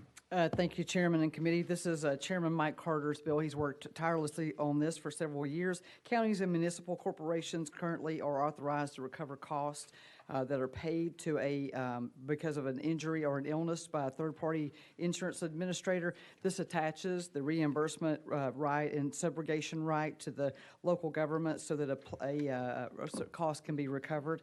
And this also authorizes the courts to determine the amount of subrogation and reimbursement interest in attorney's fees. There is a very small fiscal note of about $1,000 due to correspondence between attorneys, and that I'll be happy to stand for questions. All right, you've heard the description. Members, any discussion on House Bill 1365? Seeing none, we're now voting on House Bill 1365, moving on to full finance. All those in favor say aye. All those opposed, no. The ayes have it. House Bill 1365 moves to full finance. Thank you, Chairman and Committee. All right, we will go to item number 88 now. Item number 88 is House Bill 881 by Chairman Terry. You have a motion and a second. You're recognized for a brief description, sir. Thank you, Chairman and Committee. 881 is designed to help protect the right to peacefully protest for Tennesseans by cutting down on bad actors that may escalate an otherwise peaceful protest into a riot. It does so by expanding the offense of aggravated rioting to include someone that has been compensated to riot, or if they come in from out of state with the intent to create a criminal offense. And it also increases the mandatory minimum sentence for aggravated rioting if they have do two or more of those offenses. The bill has passed the Senate and has a $3,500 fiscal note. All right, thank you, Chairman Terry. You've heard the description, members. Any discussion? Seeing none, we're now voting on House Bill 881, moving on to full finance. All those in favor say aye. All those opposed, no. The ayes have it. House Bill 881 moves to full finance. Thank you, Chairman and Committee. Okay, that brings us to, let's see, item 89, excuse me. That's actually by Chairman Williams. My understanding is that's going to be House Bill 442. So that's going to be Chairman Williams. You have a motion to second. You are recognized for a brief description. Thank you, Chairman and members. Chairman Vaughn asked me to carry this bill. He was incapacitated for the moment, but this bill is the Major Trevor Joseph Act. As the members may know, there was a member of his community who lost her life in service to the nation. The family wished to have the burial on the weekend. Unfortunately, there were not accommodations made for this hero from his community, and this would allow for that to happen for those servicemen and women to be buried on the weekends. I'm happy to answer any questions you might have. Thank you, Chairman Williams. Members, any discussion on House Bill 442? Seeing none, we're now voting on House Bill 442, moving on to full finance. All those in favor say aye. All those opposed, no. The ayes have it. House Bill 442 moves to full finance. Okay. Members, that brings us to item number 92. Item number 92 is going to be House Bill 1230 by Representative Sherrill. You have a motion and a second. You are recognized for a brief description, sir. Thank you, Chairman and members. This House Bill 1230 authorizes any Tennessee resident that has suffered an amputation of 75% or more of the lower limb to obtain a permanent sport combination hunting fishing license for a one-time payment of $10. All right, thank you, Representative Sherrill. Members, you've heard the description. Any discussion on House Bill 1230? Seeing none. Question's been called. Any objection calling the question? Hearing none, seeing none. We're now voting on House Bill 1230, moving on to full finance. All those in favor say aye. All those opposed, no. The ayes have it. House Bill 1230 moves on to full finance. Thank you, Chairman and members. All right, item number 93 on our calendar is House Bill 57 by Representative Campbell. Sir, you have a motion to second. You are recognized. Thank you, Chairman and members. House Bill 57 authorizes the Tennessee Department of Transportation to install and erect signs along a state highway for the Doe Mountain Recreation Area. That is over 8,600 acres of mountain terrain, wilderness, great for adventures, off-highway vehicles, side-by-sides, and such. All right, thank you, Representative Campbell. Any discussion? Chairman Hawk. Quickly, for those who want to still see snow in April, if you go there this tonight or tomorrow, you'll probably see snow at Doe Mountain. Thank you, Mr. Chair. Thank you. Members, further discussion on House Bill 57. Seeing none, we're now voting on House Bill 57, moving on to full finance. All those in favor say aye. All those opposed, no. The ayes have it. House Bill 57 moves to full finance. Thank you. Let's grab some picky right quick. What number is it? All right, members, let's move to item 79. Chairman Sapicki has been patiently waiting in the back. Members, we are on item number 79, House Bill 6 by Chairman Sapicki. You have a motion to second. You're recognized for a brief description. Thank you, Mr. Chairman. To be brief, this is instructing the Tennessee Higher Education Committee to establish a 4-year pilot program for completion grants for our most at-risk students. We look to take the graduation rate of Tennessee Promise students from 51% up to 70%, which would lead the nation in that category. There is $1 million fiscal note for this program. However, THEC has identified a grant that was awarded to them that they've had no home for, And what they're doing is before that money comes back into the general fund, they wish to repurpose that grant for this purpose to help our students. And with that, Mr. Chairman, I'll answer questions. Thank you, Chairman, and I know this is something that you're working diligently on along with THEC, so thank you. Members, any discussion? Seeing none, we don't have it in the proper posture just yet. There's still a fiscal note on there, but I know you're working hard to get that. But until then, without objection, House Bill 6 will go behind the budget. Thank you, Mr. Chairman. Thank you.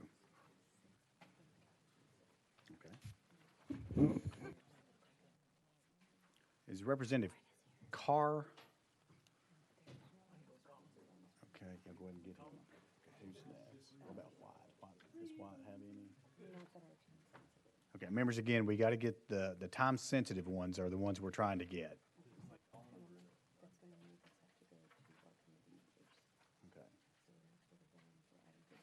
Okay, members, we're going to go to item number 51. We're going to get a couple of our members now that we need to grab, so that's going to be item number 51. It's going to be Representative Baum. Sir, you are recognized. House Bill 1211, members, item number 51. You have a motion to second. You're recognized. Thank you, Chairman Hicks. More and more folks are buying merchandise online, and it irritates them when their packages get stolen off their front porch. This is a bill that would raise the penalties for stealing packages like that. It actually wouldn't raise the penalty on first offense, but it would on an individual's second offense. The penalty would be raised to no less than a Class E felony. All right. You've heard the description of House Bill 1211. Any discussion on House Bill 1211? Seeing none, we're now voting on House Bill 1211, moving on to full finance. All those in favor say aye. All those opposed, no. The ayes have it. House Bill 1211 moves on to full finance. Which one do we grab next for Baum? Is that it for him? Okay. Again, members, we're looking at time-sensitive ones.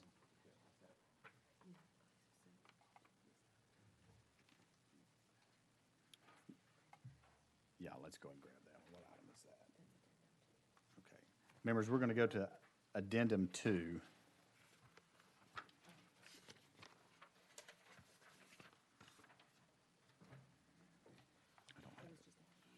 Okay. What number is that? Is there an amendment on that? No. Okay. What House bill is that? 752? All right, members, that brings us to item, I guess that will be item number 98 on our Addendum 2. That's going to be by Chairman White. That's going to be House Bill 752. You have a motion and a second. Sir, you're recognized for a brief description on House Bill 752. Thank you, Chairman of the committee. This is brought to me by TBR. It deals with dual enrollments. As you know, dual enrollments are college courses taught by college professors for college credit. We now pay for about 2 of these dual enrollment courses. This will increase it to 4. Reason this is important, this allows our high school students to take these courses while they're in high school for our community colleges and our colleges of applied technology. So when they graduate from high school, they're ready to either almost have a completed degree and or be well on their way, and it's very good for them finishing. And this is one of the 5 bills that went through our education lottery calendar that had a positive recommendation. We amended it to starts January 1, 2022, so that we would stay within the cap, and so the funding would be there through our lottery dollars. All right. Thank you very much. Members' question has been called. The objection to calling the question. Hearing none, seeing none, we're now voting on House Bill 752. Moving on to full finance. All those in favor say aye. All those opposed, no. The ayes have it. House Bill 752 moves to full finance. Thank you so much. All right, that brings us to item number 77, House Bill 679 by Representative Carr. 76. Thank you, Mr. Chairman. I'm sorry a little late. I was putting in a new bill for next year that they're going to be buying these little buzzers like you get at a restaurant. So it's about our time. They go bzz, bzz, bzz, bzz. Sorry about that. On the bill. Thank you. Am I recognized, sir? You're recognized. Thank you have a motion and a second. Thank you, sir. This is the boating under the influence bill. Just it makes the law exactly like driving under influence, except we're applying it to boats because we are having a lot of accidents, and we have had some people have got killed in boats accidents here in the last 8 years. And with that, Mr. Chairman, thank you. All right, thank you. Members' question has been called. Objection calling the question. Hearing none, seeing none, we're now voting on House Bill 679. Moving on to full finance. All those in favor say aye. All those opposed, no. The ayes have it. House Bill 679 moves to full finance. Thank you, Chairman and committee.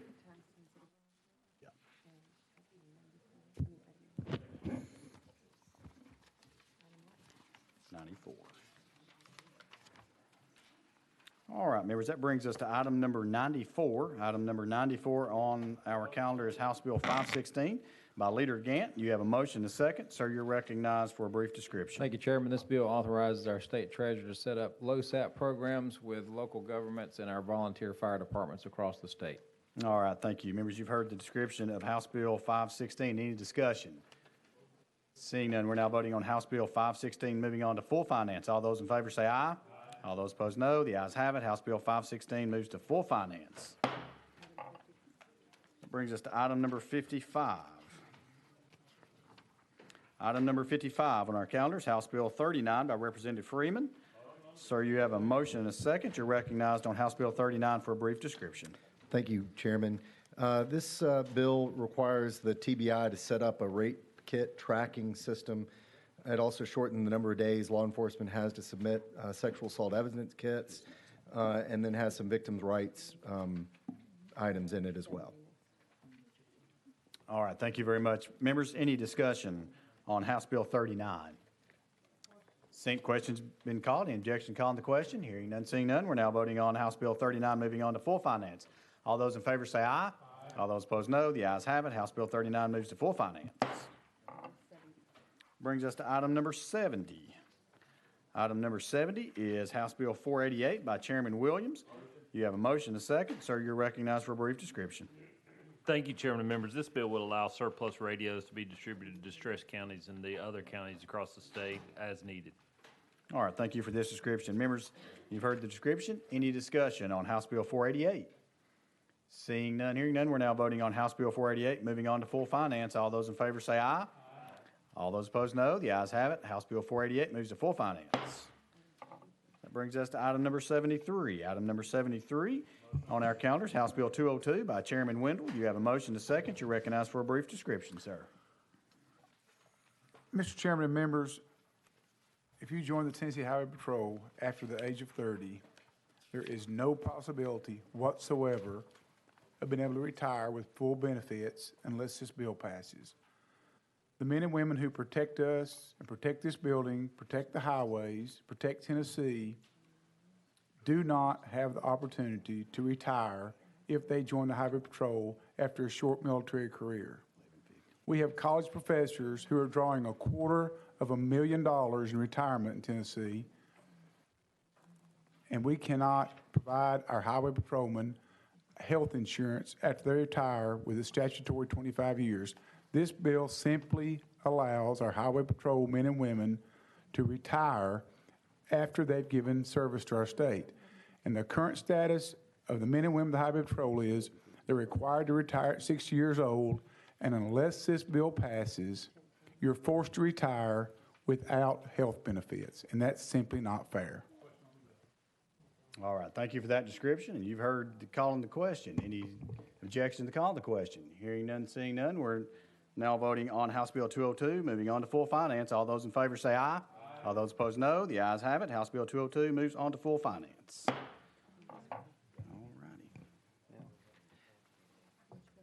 Members, we're going to jump to item number 75 on our...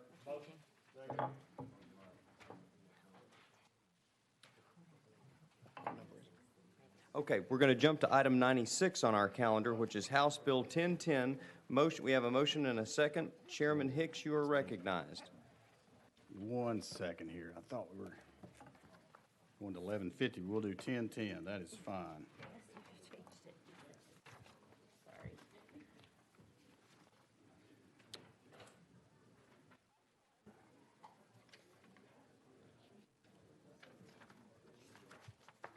All right, thank you, members. House Bill 1010 would allow the state treasurer, with the approval of the Board of Claims, would be authorized to establish a captive insurance company for the purpose of insuring the state's potential losses, exposures, and risk.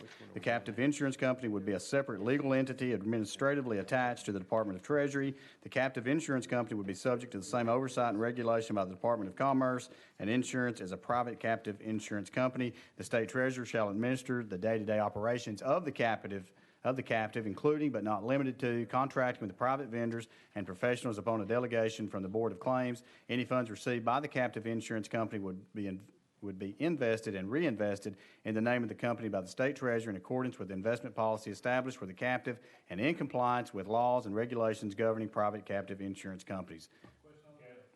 Question's been called. Any objections? Calling the questions. If not, we are voting on House Bill 1010, sending it to full finance. All in favor say aye. Opposed, no. All ayes have it. Bill moves to full finance. Next item on our agenda is going to be number 97. This is House Bill 1437. We've got a motion and a second. The last time we considered this bill, we adopted drafting code, amendment with drafting code 5659. Chairman Hicks, would you like to make a few comments on this one? Please, I would. I'll be brief. House Bill 1437 is the result of negotiations between the administration and representatives of the Tennessee Titans. This bill will allow state sales tax collections that is generated at the stadium to go toward stadium renovations. Members, you've heard the explanation. Any comments or discussion? If not, then we're voting to send this one to full finance. All in favor say aye. Opposed, no. Ayes have it. Goes to full finance. Thank you, And we're committee. going to jump around one more time, this time to item number 75 on the calendar, House Bill 1150. Got a motion and a second. Chairman Hicks, you're recognized on this bill. Thank you, Chairman. House Bill 1150 modernizes the Helping Heroes Act by allowing TSAC the latitude to add recent and future campaign designations through rule rather than statute, as well as removes a provision that limits the scope of the Helping Heroes program. And this is one of the bills that THEC says that they can fund. With that explanation, do we have any discussion, questions? If not, then we're voting on sending House Bill 1150 to full finance. All in favor say aye. Opposed? Ayes have it. Goes to full finance. All right. Leader Gaines, you're recognized. Mr. Chairman, I need to apologize. Legal brought this to my attention. I actually spoke on, we were on item 94. I spoke on item number 56 as if I was on 56. So I'm not sure if we need to reconsider our actions on item number 34. So the good news is I read the proper bill number, so we're okay. Okay. So we're actually okay. Thank you. Thank you. All right, members, I think, give me just a second. Let's make sure we have everything in proper order.